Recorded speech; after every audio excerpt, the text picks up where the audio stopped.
유도선 목사입니다. 오늘도 여러분과 함께 은혜 받게 되었습니다.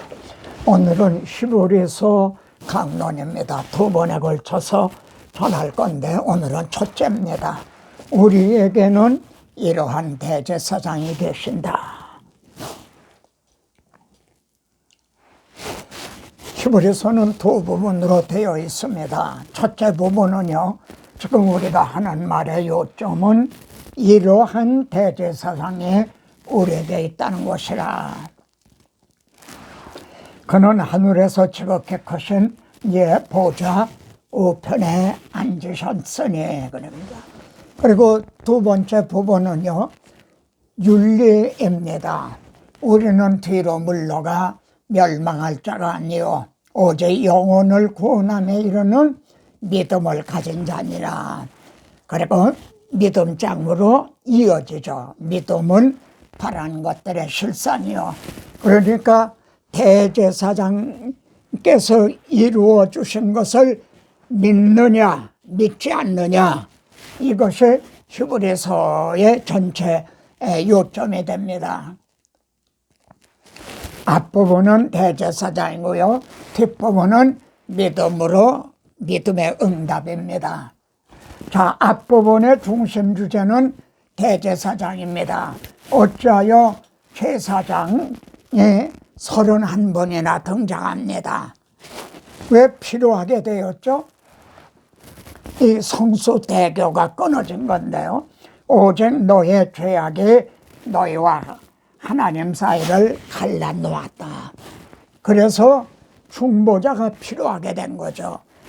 사람이시면서 하나님이신 예수 그리스도가 중보자가 되주셨죠. 그래서 대속 제물로 드려주셨죠. 그래 제사장이 필요하게 된 겁니다. 중보자가 되셔서 대속 제물로 드려주셨다. 히브리서를 기록한 목적이 뭔가? 우리는 뒤로 물러가 멸망할 자가 아니요, 그러니까 유대교에서 그리스도인들이 된 사람들이요, 시간이 지나니까 다시 유대교로 후퇴하려고 하는 자들이 있었다는 겁니다. 그래서 우리는 후퇴하는 자들이 아니라 믿음을 가진 자니라. 우리 오직 앞으로 전진하는 사람들이다. 그렇기 때문에 히브리서는요, 신약 성경의 어느 성경보다도 현대교회에 더욱 적실성이 있는 겁니다. 자, 그러면은 어찌하여 이들이 뒤로 물러가려고 그랬는가? 첫째로 듣는 것이 둔함으로. 둔하다. 저도 이렇게 말씀을 전하면서요, 정말 이 말씀을 다 이해를 할까? 그 점이 제일 이제 걱정이 되며 둔함으로 그럽니다. 근데 이 둔하다는 말이 말이죠, 6장 12절에서는 게으르다 라고 번역이 되어 있어요. 근데 헬라어 원어에는 노드로스나는 같은 단어예요. 왜 듣는 게 왜 둔하게 됐는가? 게으르기 때문에요.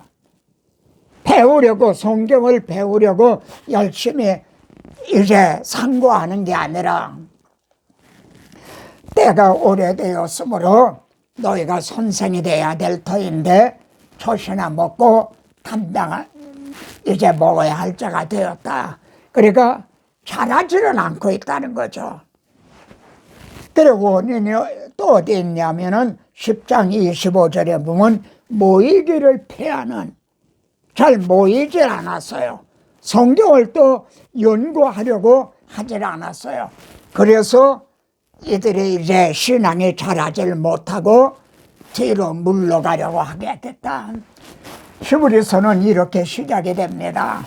옛적에 여러 부분과 여러 모양으로, 누구에 대해서 여러 부분과 여러 모양으로 말씀하셨죠? 한번 대답해 보십시오. 주님은요, 이 성경이 내게 대하여 증언한 것이라. 예수 그리스도에게 구원이 있거든요. 예수 그리스도가 오직 영생이 있거든요. 이 점을 하나님께서는요, 여러 부분과 여러 모양으로 말씀하셨어요. 그리스도의 증인들은 이것을 증언하라고, 이걸 증명하라고 세움받은 사람들이에요. 이렇게 언약, 예언, 예표, 그림자, 모형 등으로 여러 부분, 여러 모양으로 말씀하셨어요. 이것만 전하려도요, 여러분이 설교하는 동안에 다 전하지 못할 겁니다. 이걸 전해주고 또 전해주고 그래야 듣는 사람들의 신앙의 뿌리가 깊어지고 터가 굳어지게 되는 거죠. 모형과 그림자로 구약은 보여주셨죠. 그래서 개혁할 때까지 맡겨둔 것이라, 즉 예수 그리스도가 오시기까지 맡겨둔 것이라. 여기 보세요. 여기 놀라운 말씀이 있어요. 모세는 장래에 말할 것을 증언하기 위하여. 그럼 모세가 기록한 게 뭐죠? 모세오경이에요. 그런데 모세오경의 중심 주제가 뭔가? 장래에 말할 것, 장래에 오실 예수 그리스도를 증언하는 것. 이게 창세기, 출애굽기, 레위기, 민수기, 신명기의 중심 주제라는 거예요. 확고합니까? 우리의 대제사장은 어떤 분이신가? 무엇을 행해 주셨는가? 너희는 나를 누구라고 하느냐? 그리고 주님이 우리를 위해 뭘 해주셨는가? 복음서의 두 주제가 또 히브리서에서도 나타나는 거예요. 모형과 그림자가 말이죠. 실제로 7장 28절과 1장 1, 2절의 대절을 보십시오. 율법은 약점을 가진 사람을 제사장으로 세웠다 이거예요. 그들도 죄인이에요. 이런 사람을 대제사장으로 세웠다는 거죠. 그런데 우리들의 대제사장은 영원히 온전하게 되신 하나님의 아들을 세우셨다는 거예요. 근데 그분은 말이죠, 그로 말미암아 모든 세계를 지으셨나니라 창조주였다는 거예요. 그래서 히브리서 보면요, 우리의 대제사장은 천사보다도 모세보다도 아론보다도 더 크신 분이다, 이렇게 말씀하고 있습니다. 이는 우리의 대제사장은요, 하나님의 영광의 광채시요 그 본체의 형상이시라. 볼 수 없는 하나님이 볼 수 있도록 나타나신 분이다. 우리의 대제사장은 이런 분이시라는 거죠. 그리고 그분은 죄를 정결하게 일을 하시고 우리 죄를 위하여 대속제물이 되주셨다는 거죠. 그리고 지금은 하나님 우편에 계신다. 그러면은 첫째 부분의 핵심이 무엇인가요? 이 대조를 좀 보시기 바랍니다. 여러분의 성경을 좀 찾아서 이제 확인 좀 해보세요. 이는 황소와 염소의 피가, 구약시대는 이런 짐승으로 제물을 드렸죠. 그런데 이것은 죄가 해결이 되지 않았다는 겁니다. 죄는 사람으로 말미암아 들어왔는데 양이 죽는다고 죄가 해결이 됩니까? 그런데요, 우리 대제사장은 하나님의 뜻을 따라 예수 그리스도의 몸을, 자기 몸을 제물로 드렸다는 거죠. 그래서 보라, 세상 죄를 지고 가는 하나님의 어린 양이로다, 이렇게 말씀한 거죠.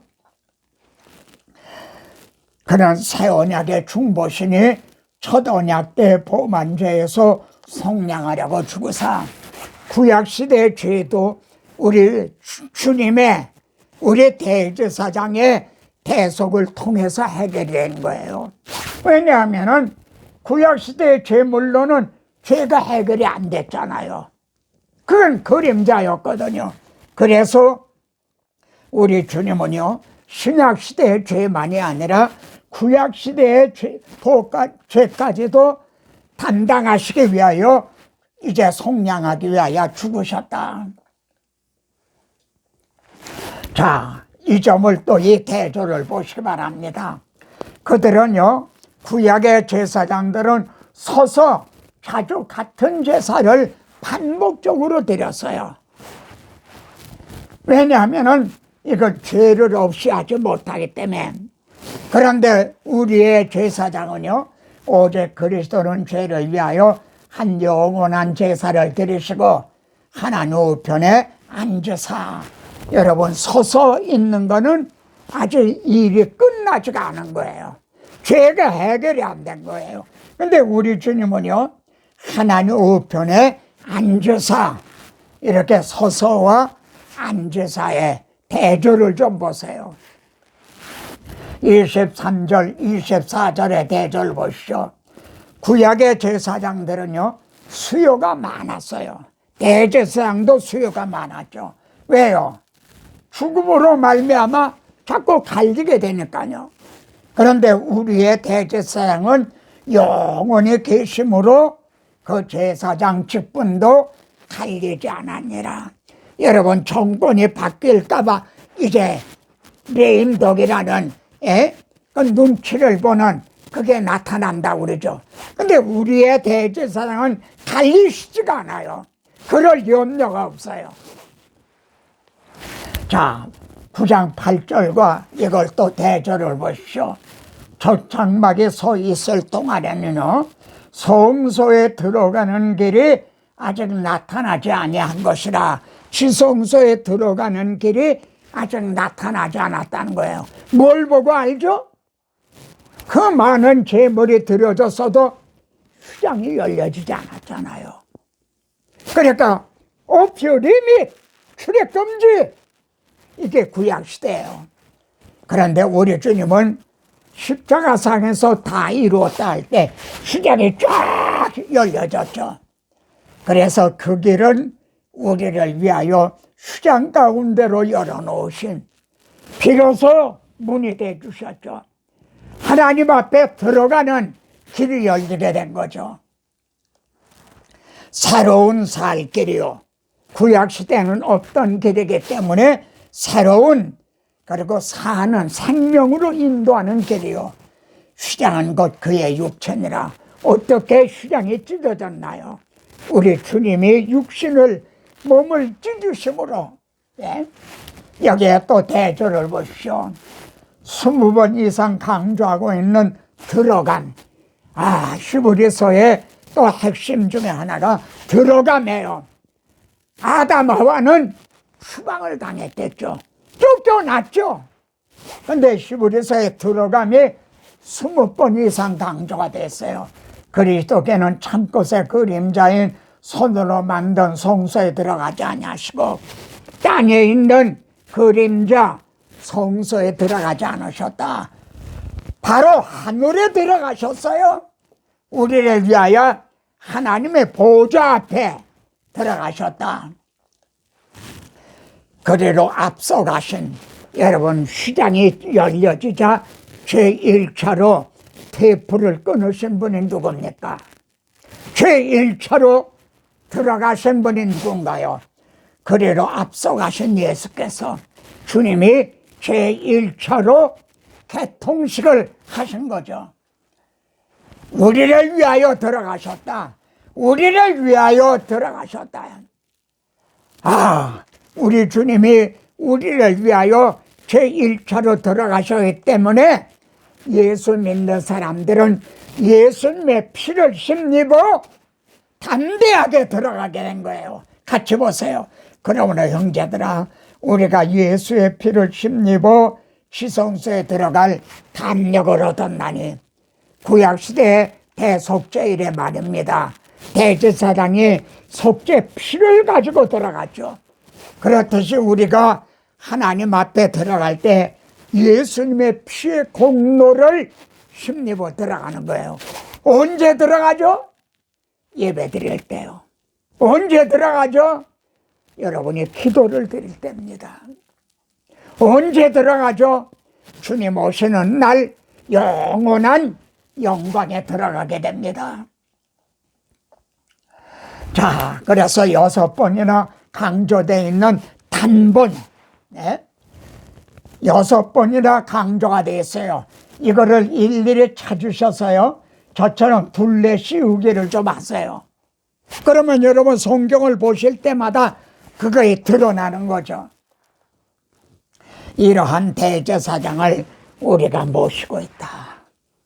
이게 얼마나 중요한 일이냐, 정말 얼마나 행복한 일이냐. 하나님의 아들이요, 우리와 같은 육신을 입고 오셔서요, 우리를 형제라 부르기를 부끄러워 아니하셨다고 말씀합니다. 한번 같이 보세요. 그도 또한 같은 모양으로 혈과 육을 함께 지니지만 주님도 우리와 똑같은 육신을 입고 오셨다는 거예요. 그리고요, 우리를 형제라 부르기를 부끄러워 아니하시고, 만일 주님이 영으로 오셨다면 우리의 형제가 되어 주실 수가 없으시겠죠. 그러면은 어떤 자들을 형제라 부르기를 부끄러워 아니하셨나요? 죽기를 무서워함으로 일생 동안 매여 종노릇하는 우리들을 찾아오셨어요.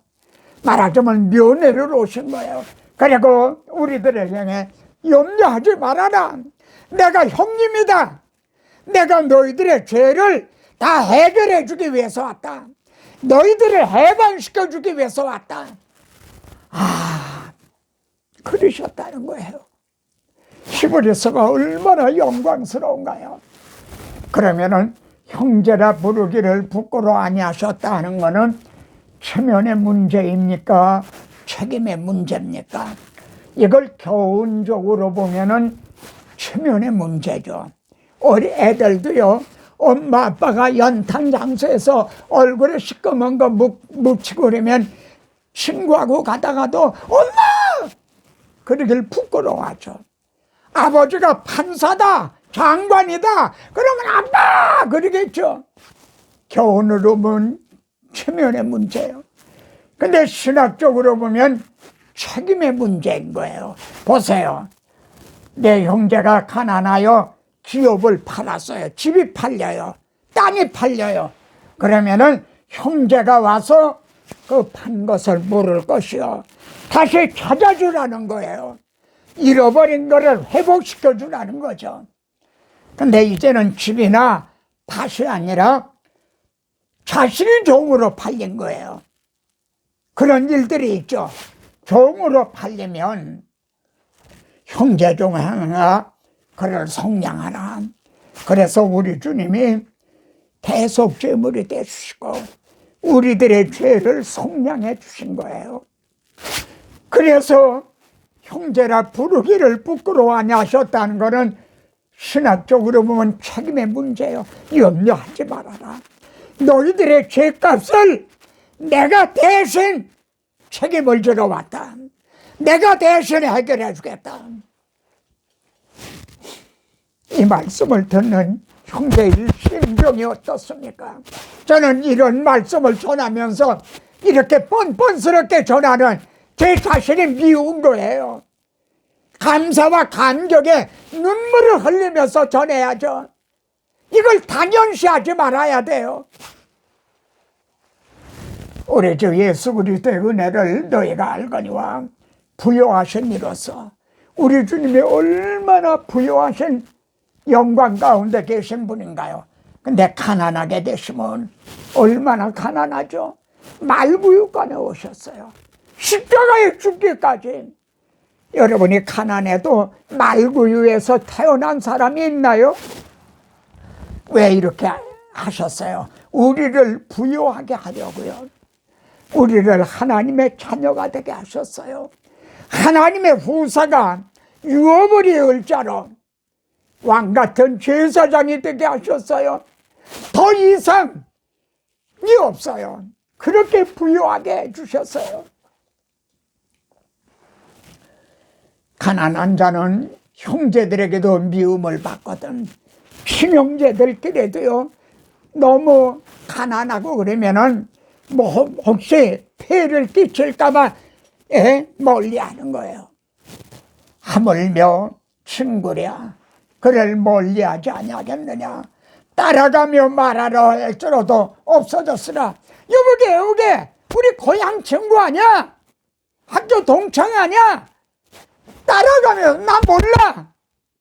그래도 벌써 없어졌으리라. 이게 세상 인심이죠.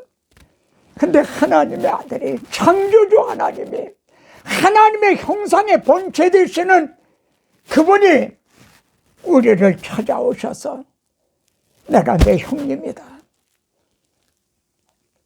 우리를 형제라 부르기를 부끄러워하게 하셨다는 거예요.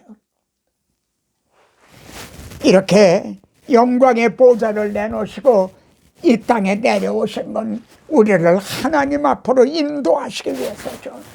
또 이처럼 가난하게 되신 건 우리를 이렇게 부자 만들어 주시기 위해서죠.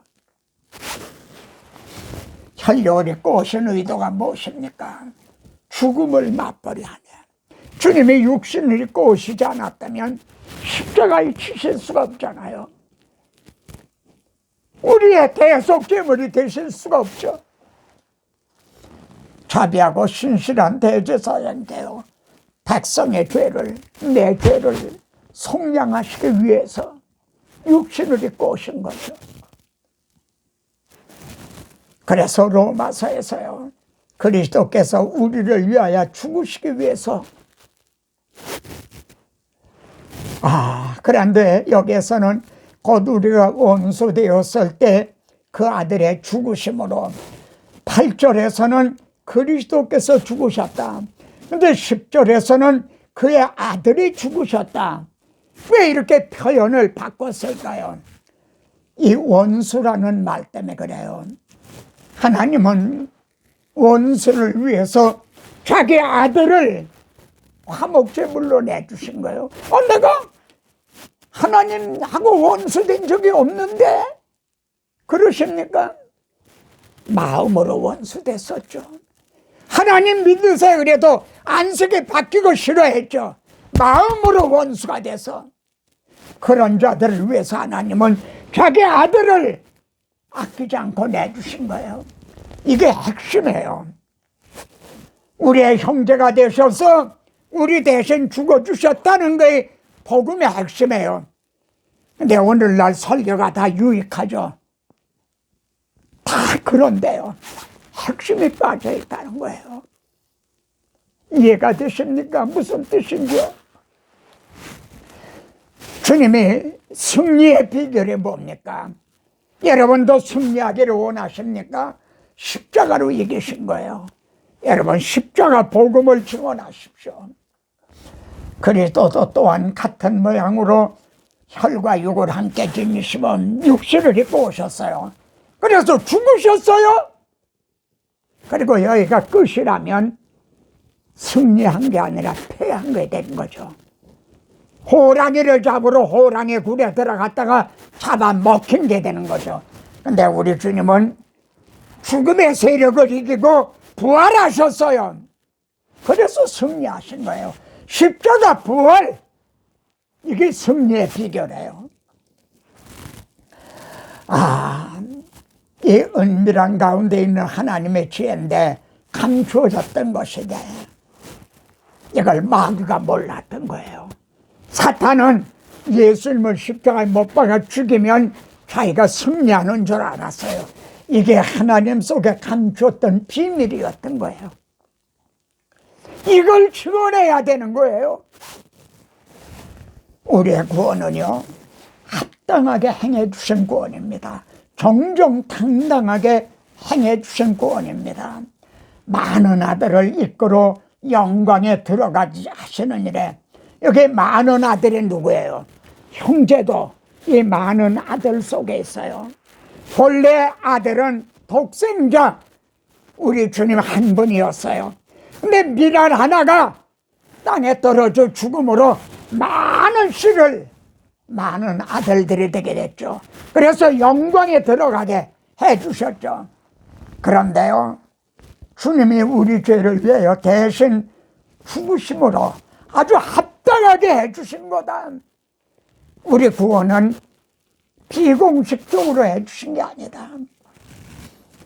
백성의 죄를 속량하려 하심이라.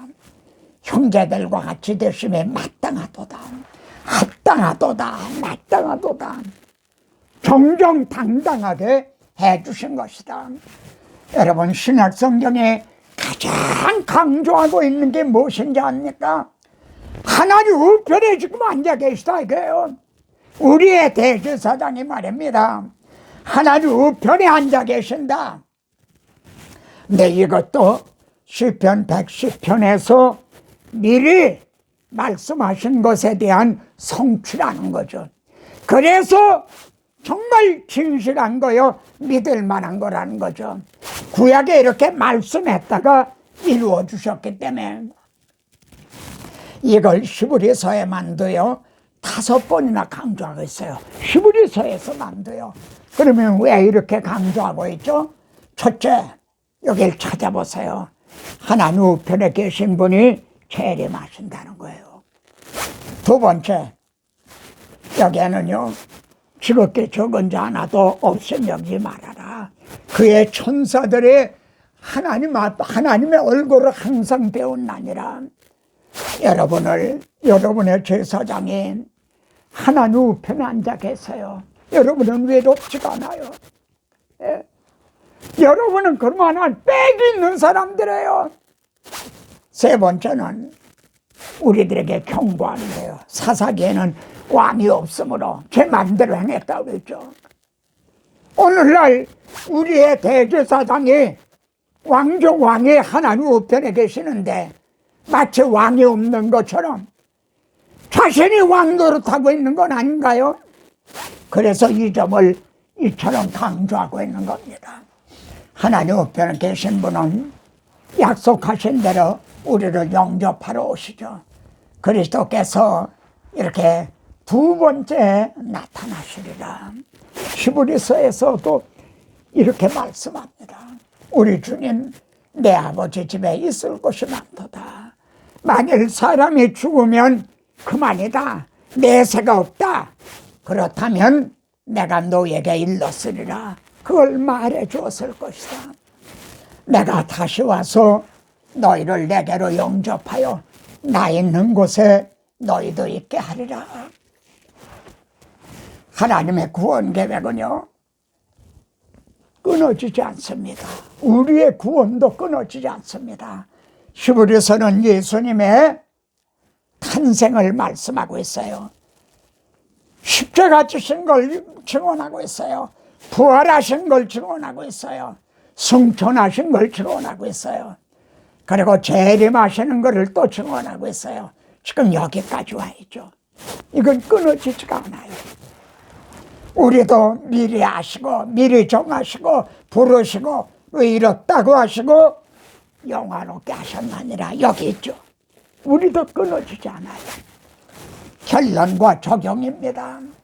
그러므로 함께 하늘의 부르심을 받은 거룩한 형제들아, 우리가 믿는 도리의 사도시며 같이요 대제사장이신 예수를 깊이 생각하라. 오늘 전한 말씀을 보시고 또 보시고 보셔서 늘 생각하라. 그러므로 우리에게 큰 대제사장이 계시니 우리가 믿는 도리를 굳게 잡을지어다. 당신은 영광의 왕, 당신은 평강의 왕, 당신은 하늘과 땅의 주, 당신은 정의의 아들, 호산나 불러 왕 중의 왕, 높은 하늘의 영광을 예수 주 메시아네. 아멘.